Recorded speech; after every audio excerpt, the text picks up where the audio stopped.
दोस्तों, आप सभी का आपके अपने प्यारे से परिवार सेरडा क्लासेस यूट्यूब चैनल में एक बार फिर बहुत बहुत स्वागत है। आज हम सीरीज नंबर 12 को एनालिसिस करेंगे। 11 इससे पहले हम क्या है एनालिसिस कर चुके हैं।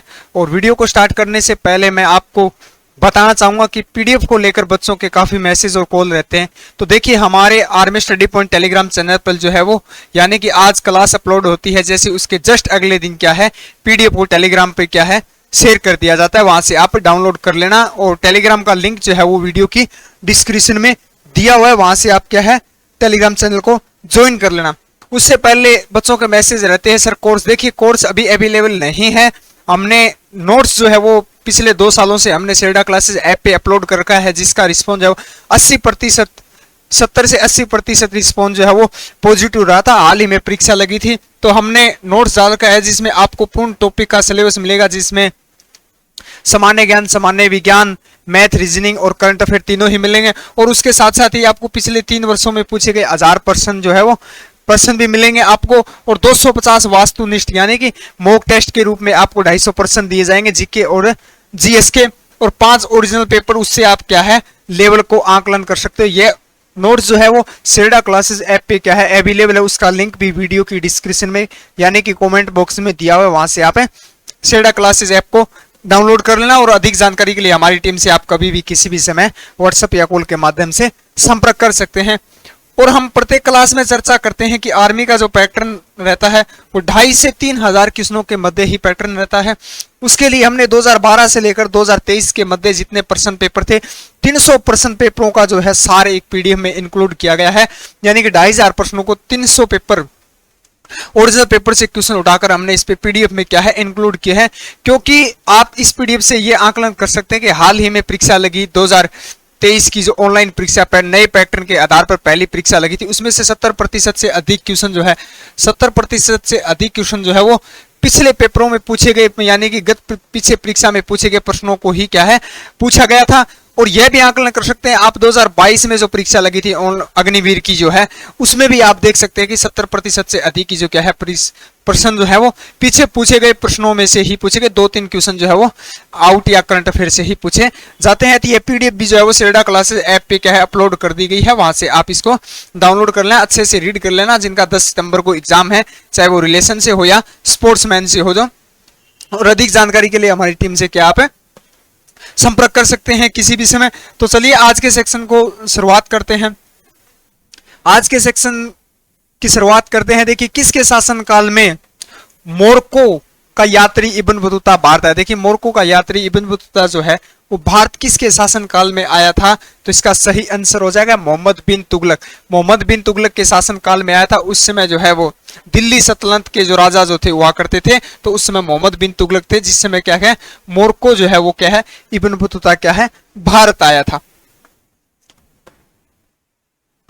चलिए अगला क्वेश्चन, क्वेश्चन नंबर 2, अमेरिका राष्ट्रपति का कार्यकाल, यानी अमेरिका राष्ट्रपति का कार्यकाल कितने वर्ष का होता है। देखिए, अलग अलग देशों के अलग अलग कार्यकाल होते हैं, ज्यादातर अमेरिका का ही पूछा जाता है। तो अमेरिका का जो है वो कार्यकाल जो है वो 4 वर्ष का है। राष्ट्रपति का कार्यकाल कितना है, 4 वर्ष का है।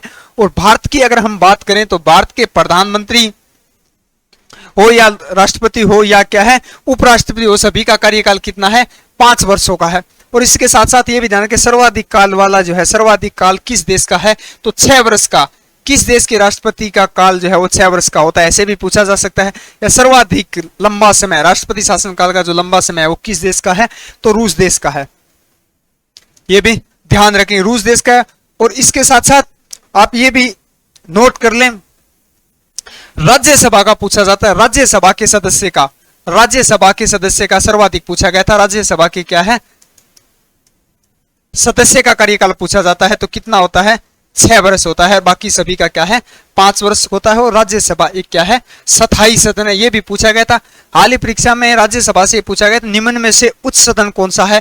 तो देखिए, राज्यसभा को उच्च सदन बोला जाता है और लोकसभा को जो है वो निम्न सदन बोला जाता है, या निचला सदन बोला जाता है, या अस्थायी सदन बोला जाता है। अस्थायी सदन क्यों बोला जाता है, क्योंकि राज्यसभा को कभी भी भंग किया जा सकता है, लोकसभा को जो क्या है कभी भंग नहीं किया जा सकता, इसलिए इसको क्या है स्थायी सदन बोला जाता है।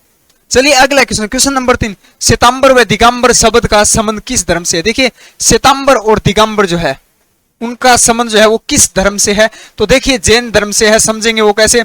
जैन धर्म जो है वो दो भागों में विभाजित हो गया था, एक श्वेतांबर और दूसरी जो शाखा हुई थी वो कौन सी? दिगंबर। इनसे ये रिलेटेड पूछा जाता है कि अनुयायी पूछा जाता है। देखिए श्वेतांबर धर्म के जो योग हैं वह श्वेत वस्त्र पहनते हैं। श्वेतांबर धर्म के जो लोग हैं, अनुयायी जो हैं, वो क्या है? सफेद वस्त्र को क्या है? धारण करते हैं। और दिगंबर धर्म की शाखा के जो लोग हैं वो नग्न रहते हैं, यानी कि वस्त्र जो है वो नहीं पहनते। वस्त्र क्या है? नहीं पहनते। इसी के साथ साथ हाल ही परीक्षा में पूछा गया था बौद्ध धर्म। बौद्ध धर्म, देखिए बौद्ध धर्म भी जो है वो दो भागों में बंटा था। बौद्ध धर्म भी क्या है? महात्मा बुद्ध की मृत्यु के बाद जो है बौद्ध धर्म क्या है? दो भागों में क्या है? विभक्त हो गया था। उसका पूछा हीनयान, एक शाखा थी पहली हीनयान। हीनयान के लोग जो थे वो किस पर विश्वास करते थे? तो हीनयान के लोग जो है वो आत्मा पर विश्वास करते थे, आत्मसमर्पण यानी हृदय यानी आत्मा पर विश्वास करते थे। और दूसरी जो शाखा जो थी वो थी महायान। हीनयान और महायान दोनों शाखा जो है वो किस धर्म से संबंधित पूछा जाए तो बौद्ध धर्म से संबंधित है। महायान के लोग जो थे वो मूर्ति पूजा पर विश्वास करते थे। किस पर? मूर्ति पूजा पर विश्वास करते थे। ये दोनों याद रखेंगे। अगर पूछा जाए महायान धर्म के अनुयायी लोग किस पर विश्वास करते थे तो मूर्ति पूजा पर विश्वास करते थे। और हीनयान शाखा के जो लोग थे वो किस पर विश्वास करते थे? आत्मा पर विश्वास करते थे। और दोनों ही क्या है? बौद्ध धर्म की शाखा है। और श्वेतांबर और दिगंबर दोनों ही क्या है? जैन धर्म की शाखा है। श्वेतांबर के जो लोग हैं वो क्या है? सफेद वस्त्र धारण करते हैं। और दिगंबर जो शाखा के जो अनुयायी जो हैं, धर्म के अनुयायी जो हैं वो क्या है? नग्न रहते हैं, वस्त्र क्या है? वस्त्र का धारण नहीं करते। चलिए अगला क्वेश्चन नंबर 4, निम्न में से गलत को चुने। देखिए निम्न में से क्या है? गलत को चुने। ये परमाणु के अंदर दिए हुए हैं। परमाणु ऊर्जा से अंतर दिए हुए हैं। तो तारापुर जो है वो महाराष्ट्र राज्य में स्थित है, ये बिल्कुल राइट है। दूसरा देखिए कुंडकुलम जो है ये तमिलनाडु राज्य में स्थित है, ये भी क्या है? राइट है। तीसरा देखिए केंगा जो है वो कर्नाटक राज्य में काफी फेमस है, आर्मी में काफी बार पूछा गया है। फिर रावत बाटा भी इस सबसे इंपॉर्टेंटली जो है वो रावत बाटा। तो देखिए रावत बाटा गुजरात में नहीं है, तो इसका डी ऑप्शन हो जाएगा गलत। और इसके साथ साथ ये भी ध्यान रखें रावत बाटा जो है वो कहाँ स्थित है? राजस्थान में। राजस्थान राज्य में क्या है? स्थित है। चलिए अगला क्वेश्चन नंबर 5, अमेजन इंडिया ने भारत के पहले फ्लोटिंग स्टोर का उद्घाटन कहाँ किया? देखिए अमेजन इंडिया ने जो है भारत के पहले फ्लोटिंग स्टोर यानी पानी के अंदर या झील के अंदर जो है फ्लोटिंग स्टोर का क्या है? उद्घाटन किया गया। हाल ही में किया गया है। करंट अफेयर से भी क्वेश्चन पूछे जाते हैं, तो ये ध्यान रखें। तो कहाँ किया गया है? जम्मू कश्मीर राज्य में हाल ही में क्या है? उद्घाटन किया गया है। और झील भी याद रखें, किस झील पर? झील तो वो डल झील पर। और आप सबको पता है डल झील जो है वो कहाँ स्थित है? तो जम्मू कश्मीर राज्य में स्थित है। चलिए अगला क्वेश्चन नंबर 6, ब्राउन क्रांति किससे संबंधित है? ब्राउन क्रांति का संबंध जो है वो किससे है? हरित क्रांति भी पूछी जाती है, तो ब्राउन क्रांति का जो संबंध है वो किससे है? तो चमड़ा उत्पादन से है। क्या है? ब्राउन क्रांति से क्या है? संबंधित है। और सफेद क्रांति का संबंध क्या है? दूध से है। चलिए अगला क्वेश्चन, कृषि से आप सबको पता है हरित क्रांति। अगला देखिए गीता रहस्य के रचयिता। देखिए क्वेश्चन को आप 2 बार अवश्य पढ़े परीक्षा में, जो है पेपर को एनालिसिस करते समय, सोल्व करते समय क्वेश्चन जो होता है उसको 2 बार अवश्य पढ़ें। देखिए यहाँ क्या लिखा है? गीता नहीं पूछा गया है, गीता रहस्य के रचयिता कौन है, यानी गीता रहस्य नामक पुस्तक के रचयिता कौन है? तो बाल गंगाधर तिलक हो जाएंगे। अगर आपसे पूछा जाए ओनली गीता पूछा जाए या भगवत गीता पूछी जाए तो किसने लिखी थी? वेद व्यास ने। भगवत गीता या गीता के लेखक कौन है, रचयिता कौन है? तो वो कौन हो जाएंगे? वेद व्यास हो जाएंगे। दयानंद सरस्वती की भी पूछी जाती है, महात्मा गांधी की भी क्या है? पूछी जाती है। महात्मा गांधी की ज्यादातर पूछी जाती है स्वराज हिंद। कौन सी? स्वराज हिंद या सत्य का प्रकाश। सत्य का क्या है? प्रकाश। चलिए अगला क्वेश्चन नंबर 8, दामोदर स्थल किस नदी के तट पर स्थित है? सॉरी दामोदर नहीं है,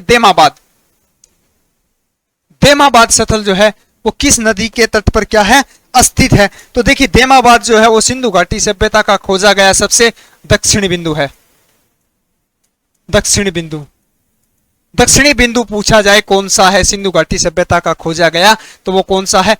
देमाबाद है। किस नदी के तट पर स्थित है? आपको नदी दी हुई मिलेगी, तो इस प्रकार से मिले तो परवरा नदी के क्या है तट पर स्थित है। हो सकता है आपको परवरा ना दी जाए, तो उसमें आपको क्या है ऑप्शन में लिखा होगा गोदावरी, क्योंकि परवरा जो है वो क्या है गोदावरी क्या है सहायक नदी है। ये भी ध्यान रखेंगे, सहायक नदियों से भी गंगा की भी जितनी इंपोर्टेंट नदियां हैं वो आप क्या है एक बार रीड कर लेना, उनसे रिलेटेड भी क्या है क्वेश्चन पूछा गया था। अब बात करते हैं देमाबाद स्थल जो है वो कहां स्थित है, तो महाराष्ट्र राज्य में। महाराष्ट्र राज्य में देमाबाद जो सिंधु घाटी सभ्यता का खोजा गया क्या है दक्षिणी बिंदु है। चलिए अगला क्वेश्चन, महाबलीपुरम मंदिर, महाबलीपुरी का मंदिर किससे संबंधित? देखिए महाबलीपुरम जो मंदिर जो है वो किससे संबंधित है, तो इसका संबंधित यानी कि उसका क्या है निर्माणकर्ता, निर्माण पूछा गया है। तो इसका निर्माण किसने करवाया था? नरसिंह वर्मन प्रथम ने क्या है इसका क्या है निर्माण करवाया था। और इसके साथ साथ ये ध्यान रखिए कहां स्थित है, तो तमिलनाडु राज्य में स्थित है। तमिलनाडु राज्य में क्या है स्थित है। फिर वंश भी पूछा जाता है, वंश भी याद रखेंगे। नरसिंह वर्मन प्रथम जो थे वो किस वंश थे? तो पल्लव वंश। पल्लव वंश पूछा जाता है। नरसिंह देव मंदिर का निर्माण जो है, महाबलीपुर मंदिर का निर्माण जो है वो किस काल में हुआ था? तो पल्लव वंश के शासक नरसिंह वर्मन प्रथम द्वारा इसका क्या है निर्माण करवाया गया था। चलिए अगला क्वेश्चन, क्वेश्चन नंबर 10, छोलिया नृत्य किस राज्य का लोक नृत्य है? देखिए नृत्य से रिलेटेड जो है बिहू लोक नृत्य सबसे ज्यादा पूछा जाता है, भंगड़ा भी पूछा जाता है, गिरदा भी पूछा जाता है, डांडिया भी पूछा जाता है, गरबा भी पूछा जाता है, लावणी भी पूछा जाता है, तमाशा। तो छोलिया जो है वो किस राज्य का लोक नृत्य है? तो महाराष्ट्र राज्य का क्या है छोलिया लोक नृत्य है। इसके साथ साथ नोट कर ले महाराष्ट्र राज्य का पूछा जाता है लावणी, लावणी या तमाशा, लावणी या तमाशा लोक नृत्य है। और गुजरात का जो है वो आप सबको पता ही है डांडिया, डांडिया या गरबा, गरबा ज्यादा पूछा जाता है। डांडिया और गरबा दोनों किस राज्य के नृत्य हैं? तो वो गुजरात राज्य के नृत्य हैं। और जम्मू कश्मीर का हाल ही परीक्षा में पूछा गया था राउफ, राउफ किस राज्य का लोक नृत्य है? तो जम्मू कश्मीर राज्य का है। छोलिया किस राज्य का है? तो उत्तराखंड राज्य का है। महाराष्ट्र राज्य के लोक नृत्य कौन से है? लावणी और तमाशा। और गुजरात राज्य का जो है वो डांडिया और गरबा। और भंगड़ा और गिद्दा जो पूछा जाता है वो असम राज्य का है। और एक बिहू पूछा जाता है, तो बिहू जो है वो क्या है असम राज्य का लोक नृत्य है। चलिए अगला क्वेश्चन, क्वेश्चन नंबर 11, मुस्लिम महिला अधिकार दिवस 2023 कब मनाया गया? देखिए दिवस पूछे जाते हैं करंट अफेयर से, जो आर्मी में पूछा गया था वो सपोर्ट से पूछा गया था, या राज्यपाल या गवर्नर या मंत्री परिषद से पूछे गए थे क्वेश्चन। तो याद रखें मुस्लिम महिला अधिकार दिवस जो है वो 1 अगस्त को बनाया गया था। कब बनाया गया था? 1 अगस्त को बनाया गया था। अगला क्वेश्चन, चाय की खेती के लिए उपयुक्त मिट्टी कौन सी है? देखिए चाय की खेती के लिए उपयुक्त मिट्टी जो है वो कौन सी है? तो चाय के लिए उपयुक्त मिट्टी जो है वो कौन सी है? दोमट मिट्टी। कौन सी मिट्टी है? दोमट मिट्टी है। काली मिट्टी भी पूछी जाती है, किसके लिए है? कपास की खेती के लिए, हाल ही परीक्षा में पूछा गया था। और कपास सर्वाधिक कहाँ होती है? तो गुजरात राज्य में होती है। किस राज्य में होती है? गुजरात राज्य में होती है। और काली मिट्टी का विस्तार जो सर्वाधिक कहाँ है? तो महाराष्ट्र राज्य में। ये भी नोट कर ले, महाराष्ट्र राज्य में। और लेटेराइट मिट्टी के लिए प्रसिद्ध जो है वो कौन है? Coffee, coffee. चलिए अगला क्वेश्चन, नील नदी का संबंध किस महाद्वीप से है? नील नदी का संबंध किस महाद्वीप से? यानी कि नील नदी जो है वो विश्व की क्या है सबसे बड़ी नदी है। आप सबको पता है सबसे बड़ी नदी। संबंध पूछा गया यानी कहां बहती है, तो वो कहां बहती है? अफ्रीका महाद्वीप में बहती है। और इसके साथ साथ ये भी ध्यान रखें दूसरी सबसे बड़ी भी नदी याद रखें, अमेजन। अमेजन दूसरी सबसे बड़ी नदी कौन सी है? दूसरी बड़ी नदी कौन सी है? तो अमेजन है। अगर इसका संबंध पूछा जाए कहां बहती है, तो ये बहती है दक्षिण अमेरिका में, दक्षिण अमेरिका में। और भारत की सबसे बड़ी नदी कौन सी है? तो गंगा नदी है, जो भारत की क्या है राष्ट्रीय नदी है। उसकी लंबाई पूछी जाती है, तो गंगा नदी की लंबाई जो है वो, गंगा की लंबाई कितनी है? सॉरी 2500 क्या है 25 किलोमीटर, 2525 किलोमीटर, नोट कर लें। चलिए अगला क्वेश्चन, क्वेश्चन नंबर 14, किस ग्रह पर सूर्य पश्चिम में उगता है? यानी सभी ग्रह हैं जिनके सूर्य क्या है पूर्व में उगता है या पूर्व में क्या है दिखाई देता है, ऐसा कौन सा ग्रह जिसका क्या है पश्चिम में उगता है? तो शुक्र ग्रह जो विपरीत दिशा में क्या है प्रतिक्रमण करता है, भ्रमण यानी परिक्रमण करता है। चलिए अगला क्वेश्चन, भारतीय संविधान में कैसी नागरिकता प्रदान है? यानी हमारे भारतीय संविधान में जो है किस प्रकार की नागरिकता जो है वो प्रदान है? तो एकल नागरिकता यानी हम ये बोल सकते हैं हम भारतीय हैं, ये नहीं बोल सकते हम क्या है गुजराती हैं या क्या है, नागरिकता जो है वो एकल नागरिकता का मतलब होता है कि पूरे देश की नागरिकता प्रदान है, न कि राज्य और देश की। ऐसा एकमात्र कौन सा देश है? ऐसा एक काफी देश है, ज्यादातर पूछा जाता है कि दोहरी नागरिकता जो है वो किसको प्राप्त है? दोहरी नागरिकता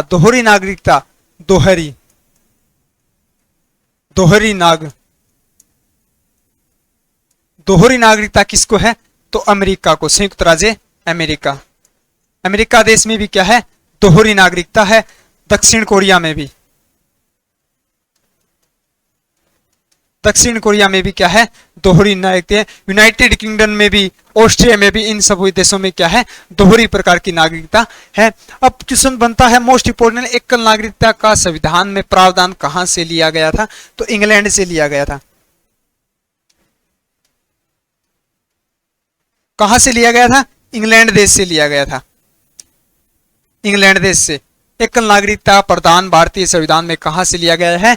तो इंग्लैंड देश से लिया गया है। वो भारत की नागरिकता कैसी है? एकल नागरिकता है। दोहरी नागरिकता वाला ज्यादा जो है वो अमेरिका पूछा जाता है। तो अमेरिका और दक्षिण कोरिया और यूनाइटेड किंगडम, इन सभी के, ऑस्ट्रेलिया, इन सभी के पास क्या है दोहरी प्रकार की नागरिकता है। चलिए अगला क्वेश्चन, किस तापमान पर सेल्सियस और फारेनहाइट, सेल्सियस और जो है वो फारेनहाइट तापमान बराबर होता है? तो इसका ए ऑप्शन राइट हो जाएगा, -40 डिग्री। देखिए आपको ऑप्शन में 40 डिग्री भी मिलेगा, ये भी ध्यान रखें, लेकिन -40 डिग्री पे क्या है सेंटीग्रेड में तापमान और फारेनहाइट में क्या है बराबर होता है। चलिए अगला क्वेश्चन, एलपीजी का घटक है। क्वेश्चन को 2 बार पढ़ेंगे, इस क्वेश्चन में थोड़ा बदलाव किया गया है। एलपीजी का घटक है, देखिए एलपीजी का butane, propane, ethane, D option हो जाएगा यह सभी। इस क्वेश्चन में क्या बदलाव किया गया है? अगर आपसे पूछा जाए एलपीजी का मुख्य घटक पूछा जाए तो कौन सा होता है? ब्यूटेन होता है। मुख्य घटक पूछा जाए तो ब्यूटेन होता है। अगर एलपीजी का सीधा पूछा जाए तो क्या है इथेन भी होता है, कम मात्रा में होता है। प्रोपेन और इथेन कम मात्रा में होते हैं, ब्यूटेन क्या है सर्वाधिक मात्रा में होता है। एलपीजी का पूर्ण रूप भी पूछा जाता है लिक्विड पेट्रोलियम गैस, इसको क्या बोला जाता है? Liquid petroleum gas. चलिए अगला क्वेश्चन, क्वेश्चन नंबर 18, वेग एवं समय के बीच संबंध स्थापित करता है। यानी कि कौन सा बल जो है, गति का नियम बल पूछा गया है। गति के 3 नियम हैं, उनमें से ऐसा कौन सा नियम है जो वेग एवं समय के बीच क्या है संबंध स्थापित करता है? तो वो कौन सा है? गति का क्या है प्रथम नियम स्थापित करता है। बल को परिभाषित करने वाला, बल को परिभाषित करने वाला नियम भी पूछा जाता है। तो कौन सा होता है? प्रथम नियम। और प्रथम नियम हाल ही परीक्षा में पूछा गया था। प्रथम नियम को क्या बोला जाता है? जड़त्व का नियम बोला जाता है।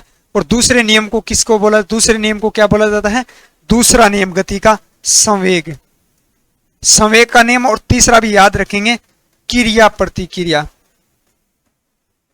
प्रतिक्रिया। अगर पूछा है क्रिया प्रतिक्रिया का कौन सा नियम है तो गति का तीसरा नियम है। संवेग का नियम किस नियम को कहा जाता है? तो गति के दूसरे नियम को कहा जाता है। और प्रथम नियम को क्या है? जड़त्व को नियम कहा जाता है। जो क्या है प्रथम नियम को जड़त्व को कहा जाता है। और ये क्या बल को परिभाषित करता है? क्या है? बल को परिभाषित करता है या वेग एवं समय के बीच का जो संबंध जो स्थापित करता है वो कौन सा नियम है? न्यूटन की गति का प्रथम नियम। चलिए क्वेश्चन नंबर 19, जल में सबसे कम घुलनशील गैस है। यानी ऐसी कौन सी गैस है जो क्या है सबसे कम जल में क्या है घुलनशील गैस है? तो इसका ए ऑप्शन हो जाएगा नाइट्रोजन। नाइट्रोजन। नाइट्रोजन गैस जो है वो जल में क्या है, सबसे कम घुलनशील है, और हमारे वायुमंडल या हमारे ब्रह्मांड, वायुमंडल, हमारे वायुमंडल या हमारे ब्रह्मांड में जो है वो सर्वाधिक पाई जाने वाली गैस कौन सी है, तो नाइट्रोजन यानी N2 गैस है, जिसका प्रतिशत आली परीक्षा में पूछा गया था 78% है। दूसरे नंबर पे कौन सी गैस पाई जाती है, तो ऑक्सीजन पाई जाती है, ये भी याद रखेंगे। ऑक्सीजन गैस पाई जाती है, जिसका प्रतिशत कितना है, 21%, या आपको 20.80% क्या है, एक्चुअल में नहीं मिलेगा, लेकिन क्या है 21% आपको मिलेगा।